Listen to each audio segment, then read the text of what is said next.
ఆచార్య N G Ranga 125వ జయంతి సందర్భంగా జిల్లాకు చెందిన ప్రజాప్రతినిధులు ఆయనకు ఘనంగా నివాళులర్పించారు. ఒంగోలులోని వ్యవసాయ మార్కెట్ కమిటీ వద్ద గల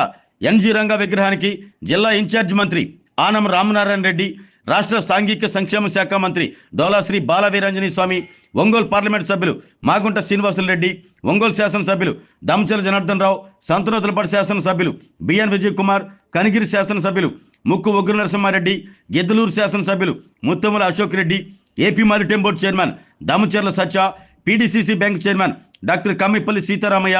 దర్శి నియోజకవర్గ ఇన్ఛార్జ్ డాక్టర్ గొట్టిపేట లక్ష్మి, వడా చైర్మన్ షేక్ రియాజ్, ఒంగోలు నగర మేయర్ గంగాడ సుజాత, ఒంగోలు వ్యవసాయ market committee chairman Rachagarla Venkatrao, మాజీ MLA D V Sivaram, tobacco association chairman Jayanth Babu, Acharya N G Ranga Kisan సంస్థ అధ్యక్షులు ఆళ్ల వెంకటేశ్వరరావు తదితరులు రంగా విగ్రహానికి పూలమాలలు వేసి ఘనంగా నివాళులర్పించారు.